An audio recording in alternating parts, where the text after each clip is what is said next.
Shalom Aleichem, everybody. This is your Nick A. here.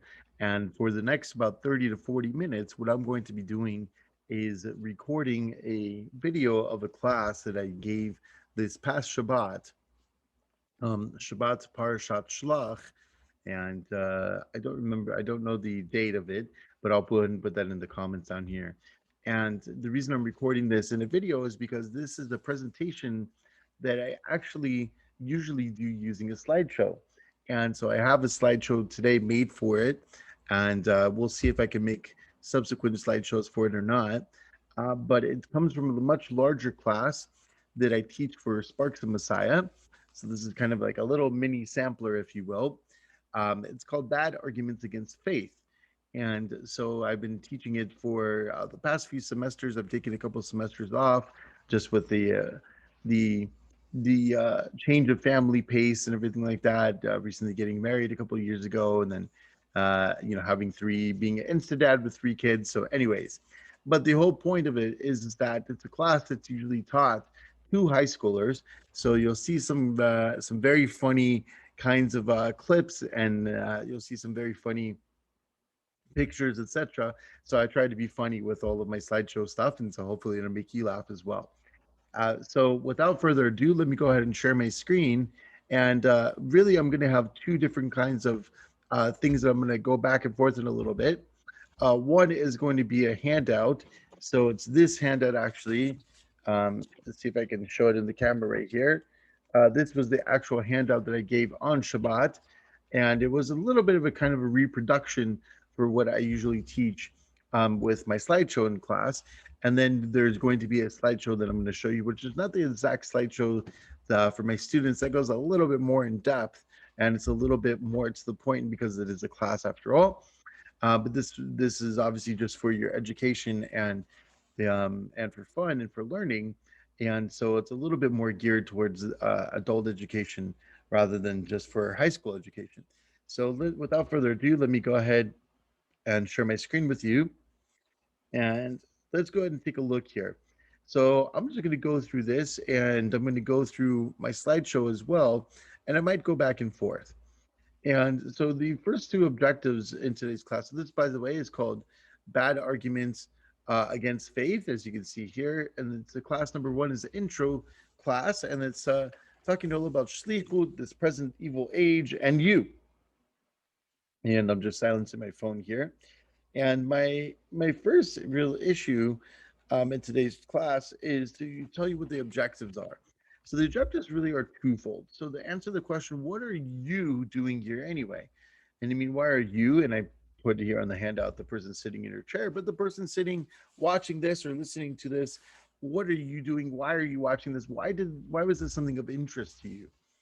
And part B of that number one question, what are you doing here anyway? Why should anyone take this class? Or why should this information be important for any Yeshua follower, or maybe even non Yeshua followers as well, as you'll see? And then the number two objective is becoming ambassadors of the Mashiach. And I just like to call it Shlichim of the Rebbe, or of our Rebbe. And so we see in the end of all the way in the book of Matthew, at the end of the book of Matthew, Matthi's gospel, we have the directive from our master, from our Rebbe, to go out into all the nations and to preach about the coming kingdom and to make disciples, more disciples of our Rebbe. And so that's really our main directive. And so let's go ahead and talk a little bit about that. Becoming ambassadors of the Mashiach. What does that exactly mean? So let's go into our first class objective. What are we doing here anyway? So there are two key verses right here. And when it gets to number three here, the four options of Messianic youth and young adults, I'll then go ahead and go to our slideshow and you'll see why. Actually, I'm going to go to a video first, and then you'll see why I'm going ahead and going to the slideshow.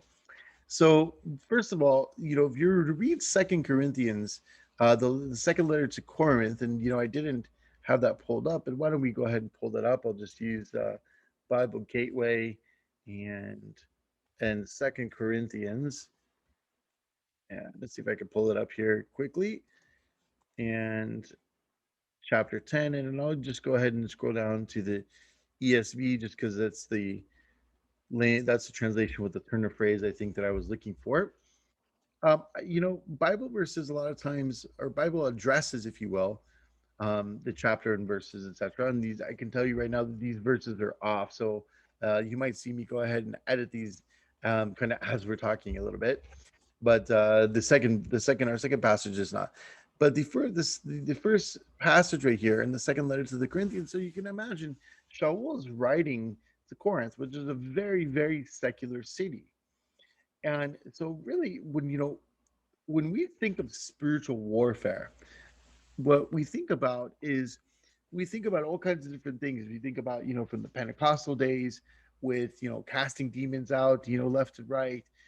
We think of demon possessed people. We think of The Chosen, the popular show about Yeshua, our master, here in 2021. That just had an episode where it had a demon possessed man, some weeks ago. So we think of all kinds of like kind of spooky stuff, if you will, demons and all these kinds of things. But I want to show you a little bit different take on spiritual warfare that I think probably you've not seen before. But it's right there in the text. And it's actually, I think, one of the more important aspects of spiritual warfare. So I like to practice, by the way, a I have a practice that I've been taught from a Christian apologist that I've listened to for maybe 20 years, maybe 15 years or so. And he has a practice called never read a Bible verse. Now, not never read the Bible, not never read Bible verses, but never read a Bible verse. Because usually you have to get a paragraph or more to get the context. So we're going to do that here when we're reading in Second Corinthians. I, Paul, myself entreat you by the meekness and gentleness of Messiah, I who am humble when face to face with you, but bold toward you when I'm away. I beg of you that when I am present, I may not have to show boldness with such confidence, as I count on showing against some who suspect us of walking according to the flesh. So, what is he talking about? He's talking about this is a often um, a thing that comes up very often in Shaul's letters, and often repeated, oft repeating. That's what I was looking for. Uh, thing that Shaul will say, a defense that he'll give against his apostleship. And so there were a lot of people that were basically doubting Shaul and doubting his apostleship. And so here that's one of the things he's alluding to in the first couple verses. But now we get to verse 3. And then this is, I think, the most important thing. For though we walk in the flesh, we are not waging war according to the flesh. Okay, we've all heard that before. For the weapons of our warfare are not of the flesh, but of divine power to destroy strongholds. We destroy arguments and every lofty opinion raised against the knowledge of God, and take every thought captive to obey Messiah, being ready to punish every disobedience when your disobedience is complete, when your obedience is complete. So this last part in verse 6 is talking obviously about discipline in communities, etc. But look at what it says in verse 4 and 5, especially. The weapons of our warfare are not the flesh. So, okay, there obviously are wars. There are obviously people out there that commit crimes, etc. We do need weapons of warfare, if you will. But our weapons are what? For destroying strongholds. But what kind of strongholds? Arguments and every opinion raised against the knowledge of God. So, see, spiritual warfare, right here, what Shaul is talking about, is not necessarily casting out demons and all these things. Not that those things are not spiritual warfare, of course they are. But one of the more powerful expressions of spiritual warfare that Shaul talks about here in a letter to Corinth, which was a very secular city in Greece, was destroying arguments. See, a lot of times we don't think of arguments and opinions that we hear in our culture as necessarily spiritual warfare, but that's definitely what they are. And if you've ever seen any kind of marketing or advertising firm, they spend hours and hours and hundreds and thousands of dollars on research on the psychology to get every commercial to say what? That you are missing out on X, Y, or Z, And if you don't have our product, you're always going to be missing out on that. And then, oh, if you have our product, that will make your life happy. It will make your life fulfilled, etc., etc. That is psychology. That's the psychology of every single advertisement out there.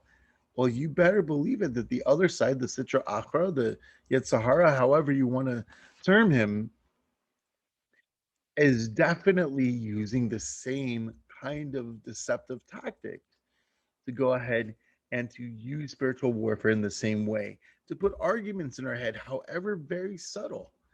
And see, these are the things that rise up against the knowledge of God, and we have to take every thought that's captive to obey Messiah, and we have to punish every disobedience. So that's obviously within communities. But see, the thing I want to focus on here for our first key verses, and you'll see that are verses 3 to 5, and I had 5 to 7. So I'm just gonna go ahead and switch that right now. There we go.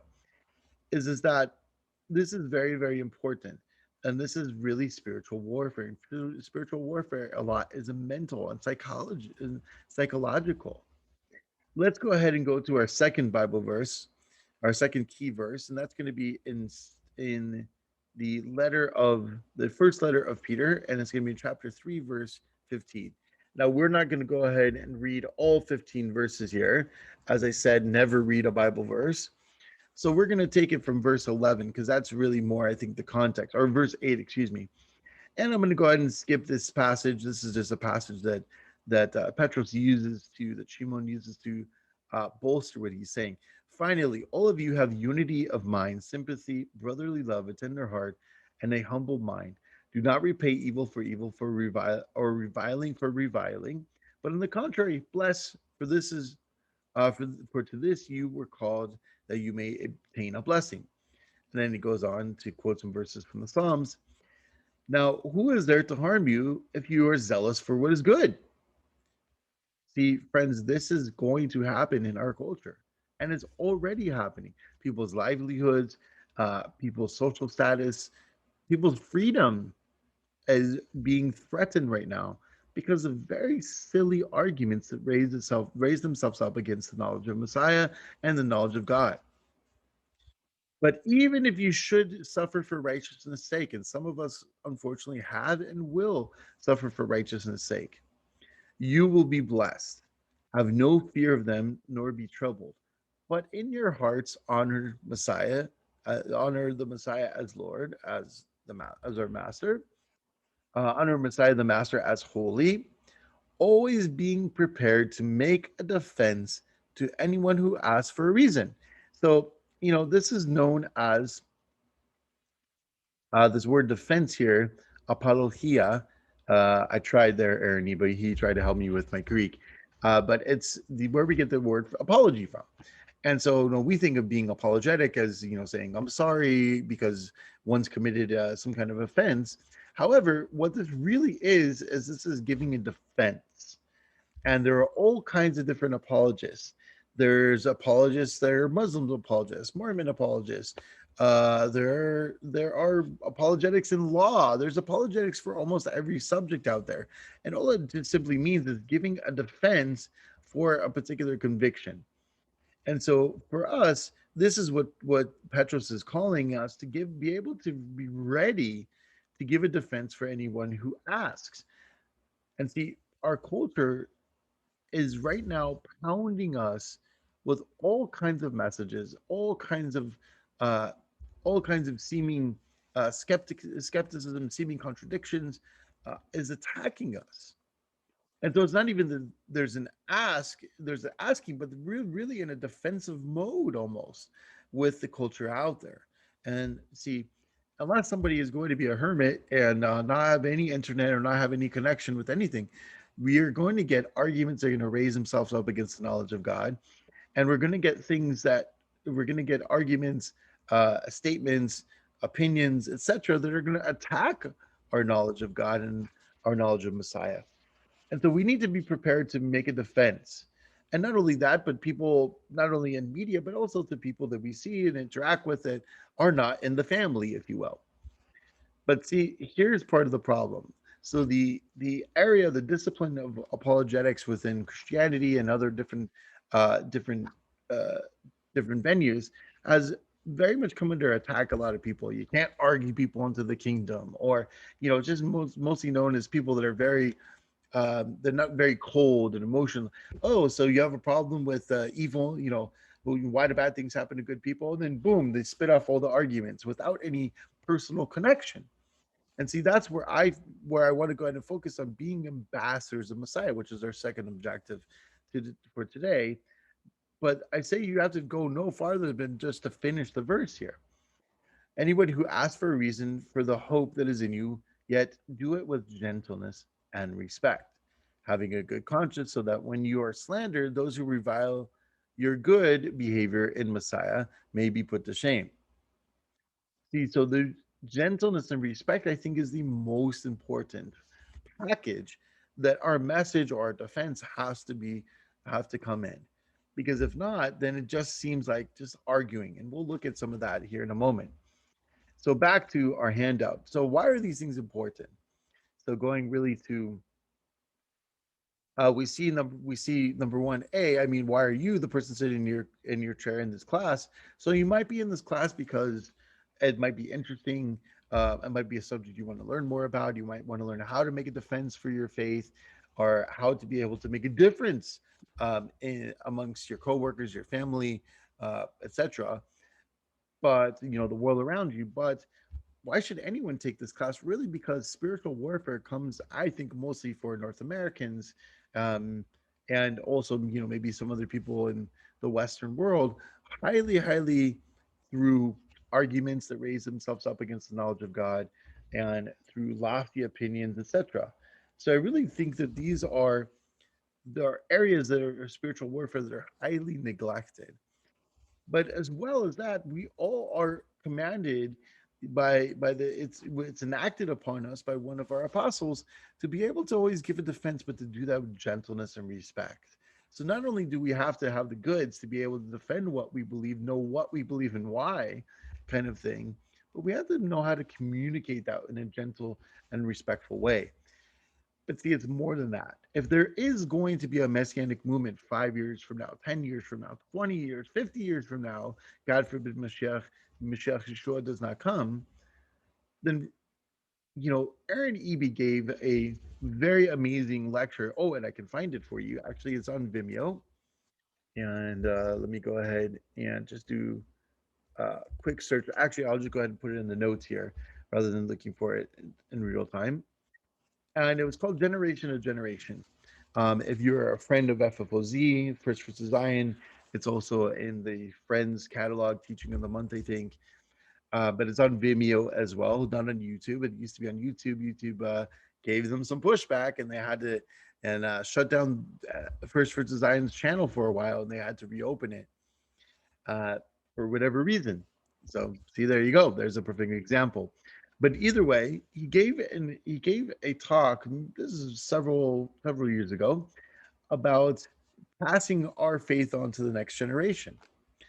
And he said, they're really not studies done, but just anecdotally, where could messianic youth and young adults, where could they go? Well, and he gave four different options. So the first one is they could remain messianic. Number two, or letter B, they could become Christian. So maybe they just say, you know what, the messianic lifestyle is too difficult, and it is. I'm just going to go ahead and go into the Christian world. It's so much easier, and God forbid they would leave their messianic convictions behind. And as I jokingly say, go to church every super session of Sunday and listen to another replacement theology sermon from the pastor. There are those who have gone into other Jewish denominations, either as Gentiles and converted into Orthodox Judaism, conservative Judaism, etc., or simply just left their Yeshua faith behind. But by far, I think the biggest area of temptation, and really the biggest launching or landing pad that I've seen for most Messianic youth in my 20 something years of being Messianic, has been letter D, the fourth option, becoming secular, whether that's an atheist, agnostic, or someone who doesn't care about religion. So you might see here the Family Guy Jesus right here. And I'll show that to you in just a moment, be here, but I think it's also going to be in our slideshow. Uh, this is really Family Guy Jesus. Now, where I put Family Guy is, a show that's maybe even not so popular with today's youth. It used to be a little bit more popular when I was younger, but this really kind of is, if you will, encapsulates the culture's idea. Okay, I am one of the ways. I am one of the truths. I am one possible way. You can come to the Father through me or not. It's all good. Live and believe whatever you like. It's cool. Whatever you choose is okay with me, as long as you're sincere. Book of First Confusions 3, chapter 3, verse 16. Now I can see I might, hear you chuckling at that. And it is very funny because that essentially is not at all what our master said. Let's go ahead and start our slideshow over here. And you'll see right off the bat that let's see here if I can, here we go. And you'll see right off the bat, my name is Israel, and okay. So let me go ahead and give you this introduction. You'll see why it has a funny introduction. So this is a slideshow I prepared for a Christian high school group that had me come speak in one of their chapel times, and so I gave them this slideshow, and this kind of encapsulates what I was talking about earlier, and etc. So let me go ahead and show you here. I'd like to introduce myself. My name is Jojo, and I'm a 6'5" Chinese woman. Now, why am I introducing myself that way? I'm obviously not Chinese. I'm not 6'5", and I'm not a woman. Well, there was a really popular video that was done, and as you can see, there's got 4.3 million views. Now, that was at the time that I made the slideshow, but it and we'll look in just a moment at the actual video that was done on the concept of gender identity. And so let's go ahead and take a look. We'll exit out of the slideshow for just a quick moment, and we'll go ahead and actually watch the video together. Here we go. It's made by Family Policy Institute of Washington.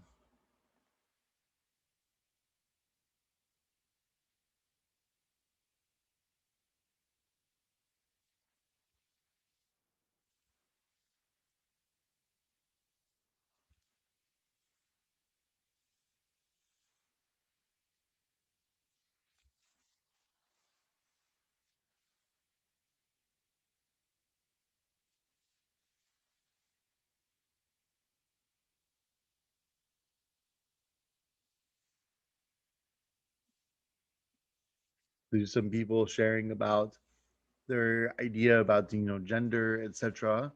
And okay, so they're espousing just basically the normal, um, the very very normal standard opinion of today, if you will.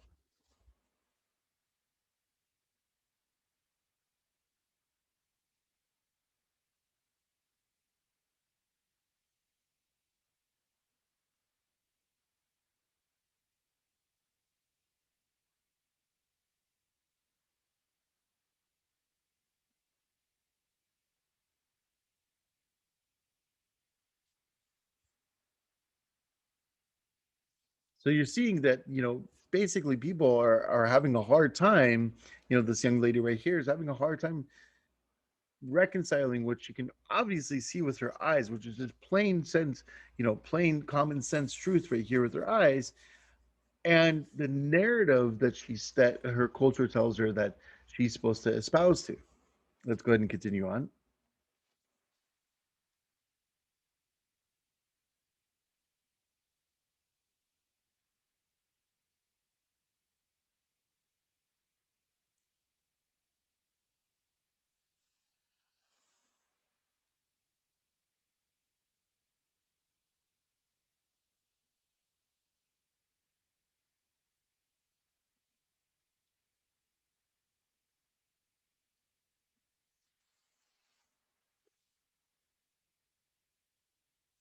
Now I'll go ahead and link. I'm going to go ahead and stop at this point the video, and I'll go ahead and link it down here in the notes as well.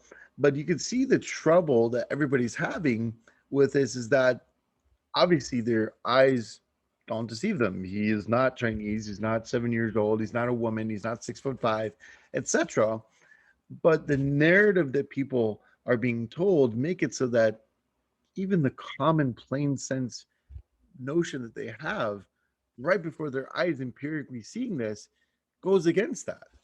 And that is the kind of arguments, those are the kinds of arguments and lofty opinions, if you will, to use Shaw's language, that rise up just against our common sense, God given common sense notions that we have of what reality is. So let's go ahead and continue on here. And so I have a question for you. So let me ask a simple question. Who is the smartest person who ever lived? So you might think of somebody, you might answer Einstein. Einstein was the smartest person. Okay. A person like Elon Musk. Okay. Some people might not like him. He's very controversial. He named a car after Nikola Tesla. Some people will say, I would prefer to say Nikola Tesla was the smartest person. Um, you might answer different people here. I got, when I did this class on Shabbat, I got Stephen Hawking, just other people. But let's go ahead and go over an answer you might not have thought before. How about Yeshua, Jim Caviezel? No, not Jim Caviezel.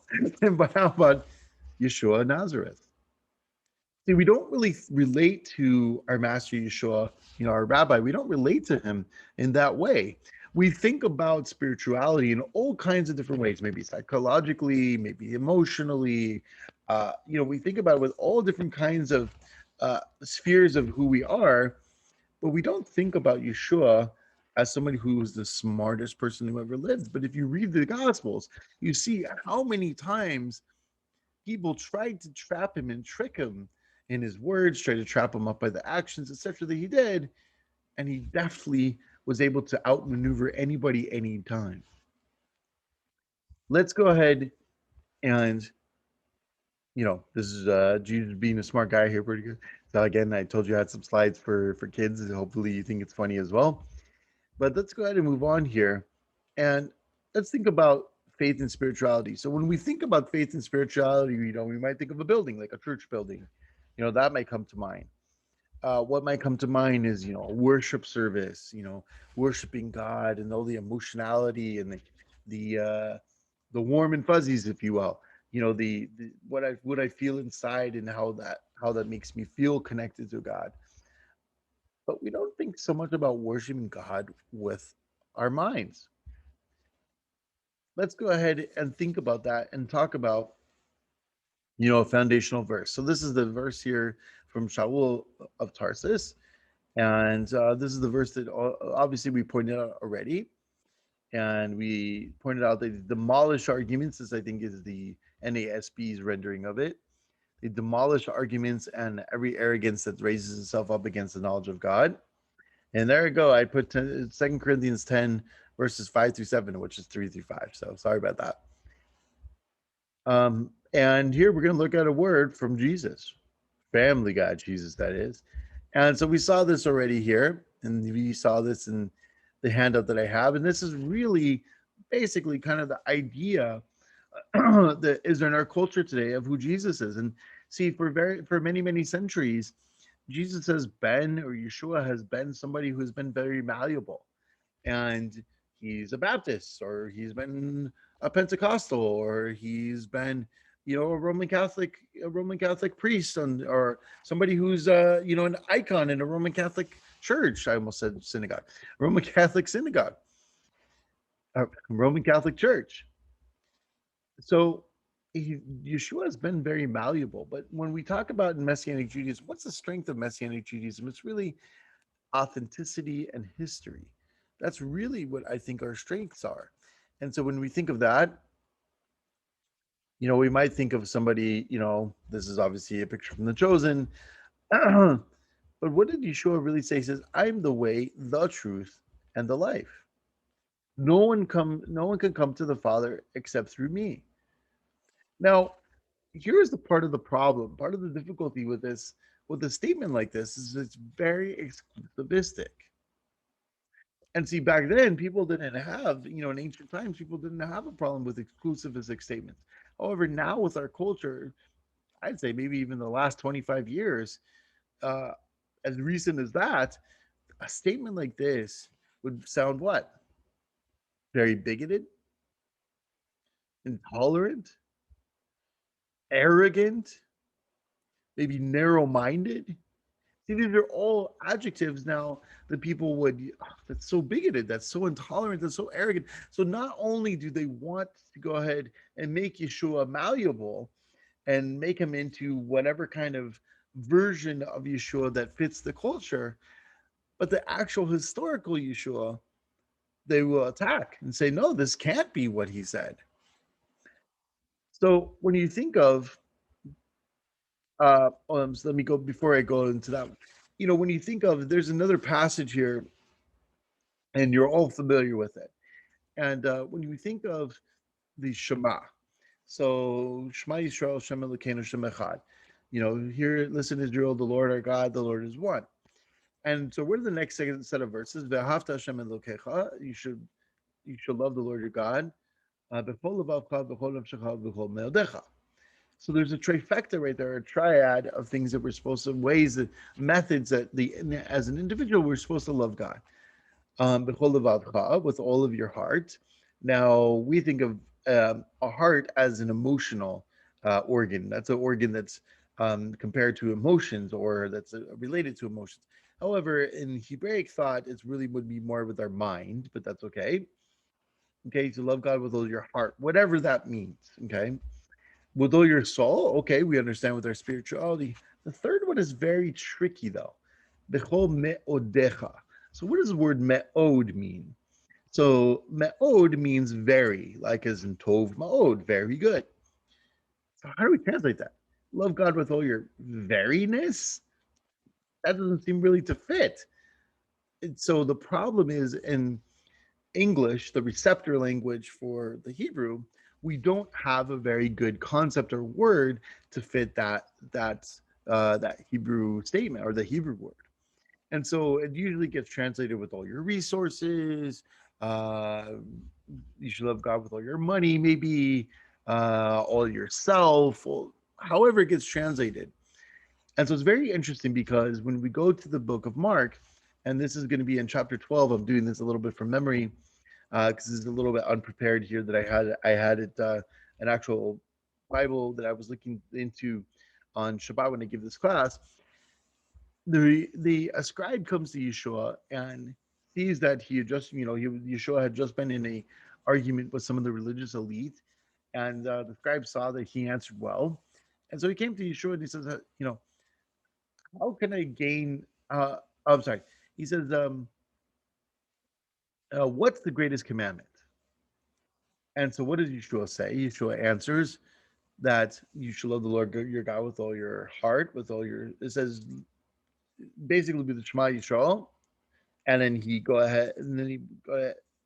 quotes the verses that we just quoted. You should love the God, Lord your God with all your heart, with all your soul, with all your resources. I think you might say, and it's often translated, but also with all your mind. See, we don't think of loving God with all of our mind.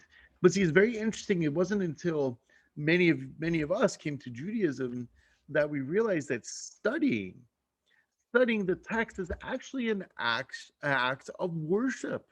The loving God, the talking about things intellectually and studying God's word, etc., is loving God with our minds. But we don't think about it that way. And I'll put the verses, by the way, in the notes as well. So there are good arguments against faith. This whole course is going to be about bad arguments, but what are some good arguments against faith? Well, if God never existed, that would be a really good argument against faith. So another good argument: there is no soul. If there was no soul and we're meat all the way down, we're just moist robots, if you will, right? Then okay, there could be no good or bad because everything would be determined by our genes or the synapses firing in our brain. Another good argument against faith: morality is relative. If right and wrong were simply relative to whatever a person thought individually or a culture thought or a culture thinks, then that would be a very good argument against faith. Yeah, I told you I kind of try to have some funny pictures here. And see, in fact, if you think about it, here's what Shaul says. Shaul says in his letter to the Romans in the first chapter, in the second chapter, he talks about what about those people who do not have a Torah. So he talks about the Torah and he talks about how that's supposed to be as causes to see sin, etc., and causes to convict of sin. But what about the people that do not have Torah? He says they have a Torah unto themselves internally, which is called, and I'm paraphrasing obviously, called a conscience. So you'll take the biggest skeptic out there, the biggest atheist out there, and he or she would obviously have a moral code. If they do not have a moral code they live by, we would call them a psychopath. And assuming that they're not mentally ill, being psychopaths, and they have a moral code that they go by, see, even their own made up moral code, they don't go by. So it really is that if morality were relative, that would be a good argument. But see, why would anybody even having their own moral code itself, they don't follow? Which shows us that that morality is objective. But we'll talk more about that next course or next class rather. So if the Bible isn't divinely inspired, now I don't make the argument. I don't think one has to make the argument that the Bible has to be inerrant in order to be trustworthy. Now I'm not saying that I don't believe that the Bible is inerrant. Uh, but the issue is that we need to show that the Bible is divinely inspired. And if you have questions about that for clarification, you can go ahead and email me, israelamek@gmail.com. Okay. And lastly, if Yeshua never existed, obviously, this would be a good argument against our faith. There is no resurrection. So Shaul says in his first letter to the Corinthians, in chapter 15, that he says, if there is no resurrection from the dead, and if Yeshua is not the first fruits of that resurrection, our faith is in vain. And even worse, we should be considered liars. Okay, so these are some good arguments against faith. But what we're going to be covering in this class and this course, the set of classes, is bad arguments against faith. These are arguments that nobody should ever use. Okay, let's go ahead and continue on here. And here we go, the Family Guy theme. We got Stewie. So Stewie is going to help us with some arguments. And these arguments are really kinds of some of the things that you hear in our culture. You have to speak your truth. Faith isn't based on logic or science anyway. It can't be right or wrong. All religions basically teach the same thing. I think everyone is entitled to their own beliefs. Every time somebody says, or I hear that statement, all religions basically teach the same thing. I'm like, have you studied two different religions?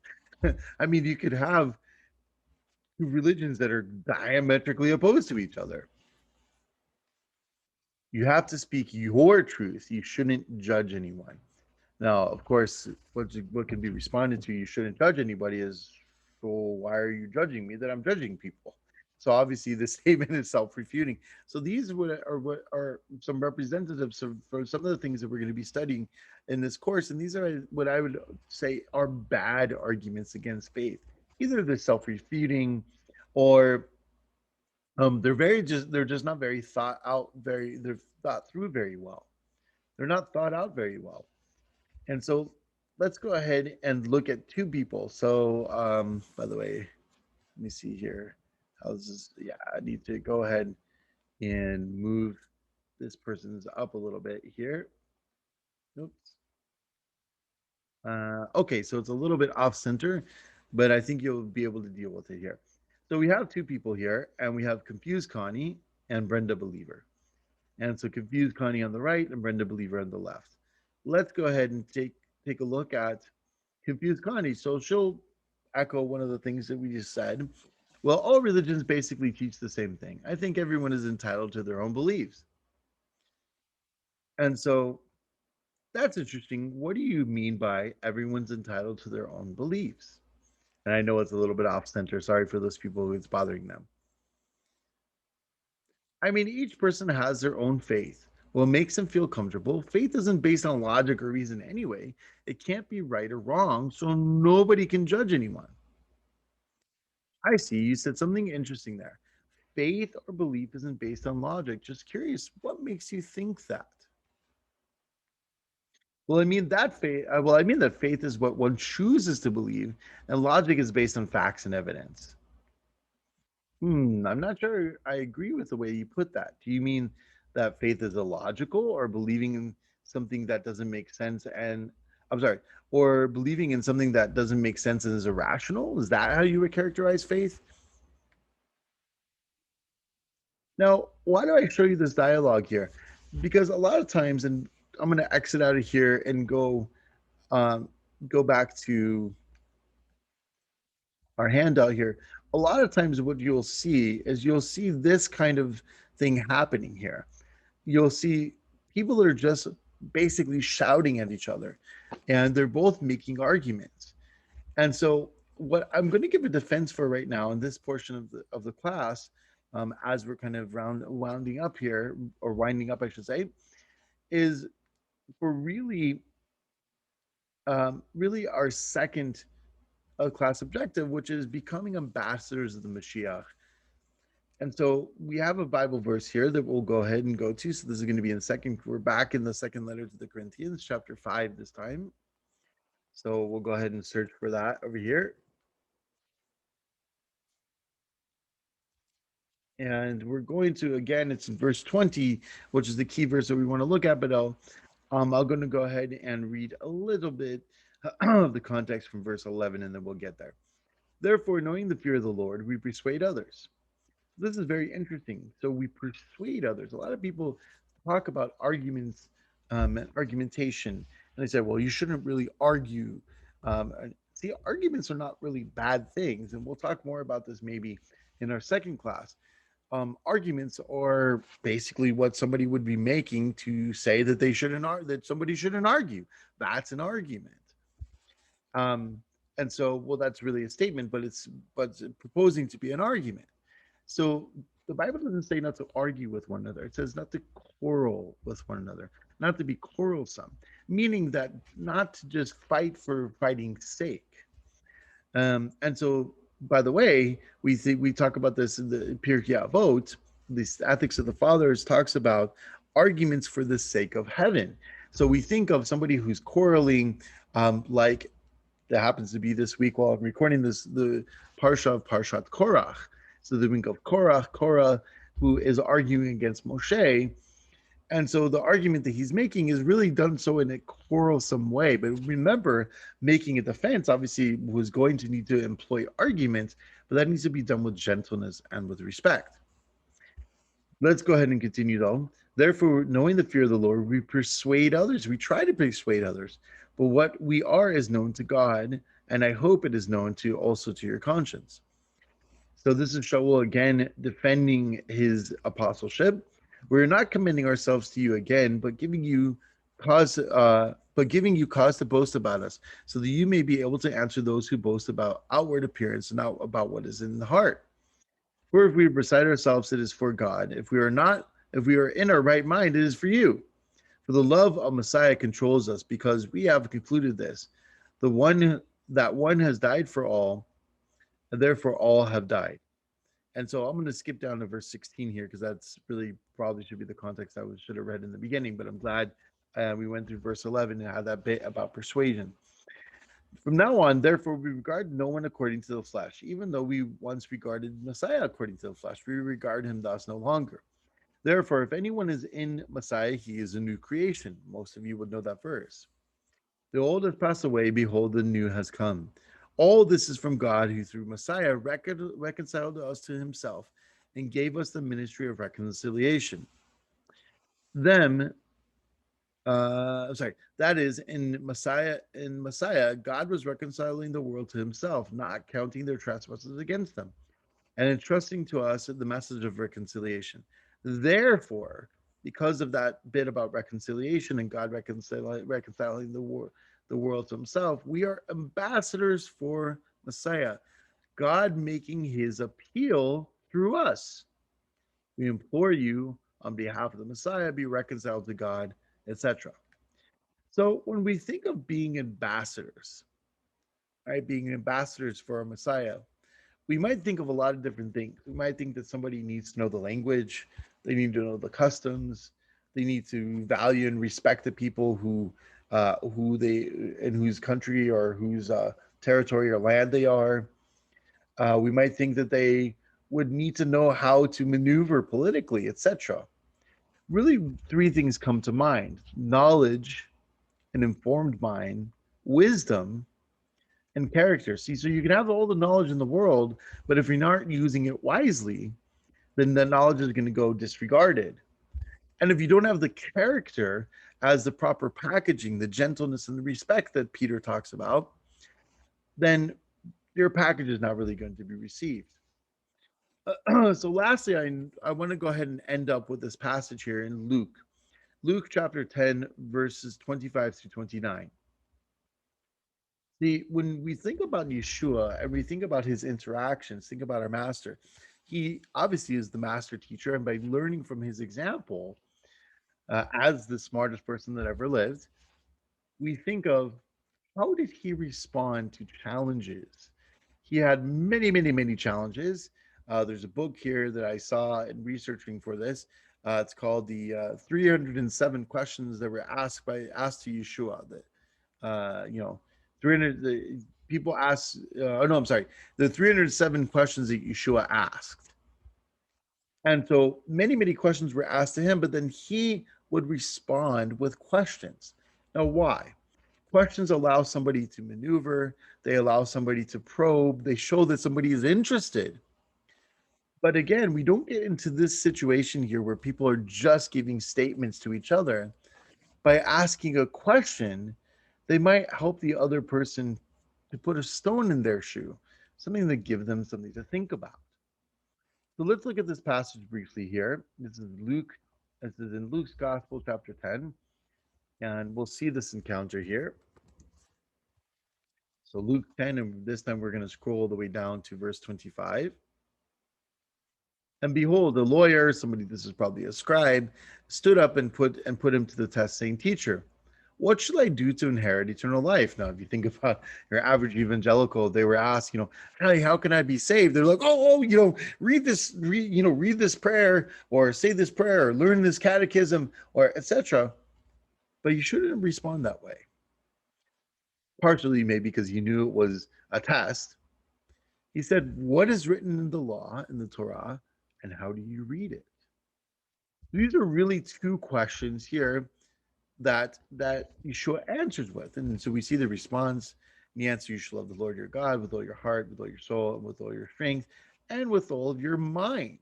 So we see here again that me'odecha is very difficult to translate. This is with your strength, with your mind. So the translator here and in other places just chose to use both terms when translating from the Hebrew into the Greek. And love your neighbor as yourself. And he said, to whom you answer correctly, doesn't you live? And then he asks, who is my neighbor? And then we get the very famous Good Samaritan story. But see, I want to focus in on this passage, verse 26. He said to him, "What is written in the law, in the Torah, and how do you read it?" So really, these are represented by two questions that we're going to be using in this course. What do you mean by that? And how did you come to that conclusion? So if we go back to our slideshow right here, and now I can go ahead and fix this here. There we go. Okay. If we go back to our slideshow and we go back to Confused Connie and Brenda Believer, now what the interaction is starting to make sense. Confused Connie makes a statement. Well, all religions basically teach the same thing. I think everyone is entitled to their own beliefs. So then what does Brenda Believer do? She said, "That's interesting. What do you mean by everyone is entitled to their own beliefs?" So it's a question asking for more clarification. And so Confused Connie responds, "I mean, each person has their own faith. What makes them feel comfortable? Faith isn't based on logic or reason anyway. It can't be right or wrong. So nobody can judge anyone." I see. You said something interesting there. Faith or belief isn't based on logic. Just curious, what makes you think that? So that question, what makes you think that, is a form of, as Yeshua asked, how do you read it? What's your interpretation of what it says in the Torah? In other words, our basic question is going to be, how did you come to that conclusion? What would make you think a thing like that? So, what do you mean by whatever your statement is? What do you mean by, oh, sex and gender are different things? What do you mean by that? And why would you think that? How did you come to that conclusion? Some form of that question. And just to go ahead and finish off the dialogue here, or pretend dialogue, well, I mean that faith is what one chooses to believe, and logic is based on facts and evidence. So now she gives you a clarification, obviously, of what she's saying, and this gives Brenda Believer an opportunity to ask a third basic question, which we'll get to, which is really kind of a little bit more of a pointed question. Yeshua asks these all the time. So let's exit out of here, go back over to our handout, and finish up for today. So we saw all these arguments could be good arguments against faith, but these are usually what's happening. These are mostly bad arguments that people are sharing in our culture, in movies, in TV, just in interactions with friends, families, coworkers, people we go to school with, etc. And so these really kind of boil down into four different topics that we're going to be covering here. I'm going to be attempting to cover. Truth, there is no truth, everything is relative. Faith is just a blind leap. Faith is the opposite of reason. The problem of evil, which is really why bad things happen to good people. What about natural disasters, etc., which I'm going to attempt to do in 1 week, and one lesson. And the God of the Hebrew Bible, the Old Testament, is immoral. A huge, huge thing that a lot of atheists and skeptics like to pounce on. I'm also going to try to attempt that in one class as well. So obviously these things would be a flyover. Here's some more things for future study, further study rather. So there is a tremendous book that I'm taking most of my material from here in this time together, and that is from a book called Tactics, and it's subtitled "A Game Plan for Discussing Your Christian Convictions." And obviously, I don't share. Speaking of convictions, all the convictions, I don't share all the convictions with this author that this author has. But obviously, as people that are men and women of messianic belief and faith and conviction, we know that a lot of times we have to supplement and we have to kind of weed through, eat the fish and spit out the bones, if you will. But this is a tremendous book, so I'd recommend this book to anybody. And so here is the Amazon link, and I'll go ahead and put that in the description as well. And then, what is an ambassador for Messiah? So that's another link here that you can look at that as a very short video. And then there's two kind of longer form videos. One is tactics for talking about your faith. This is a little bit kind of more like a funny treatment. It's a popular treatment. And then this is a 30-minute section. It's actually a video study session, which is kind of a video study of the chapters of the book.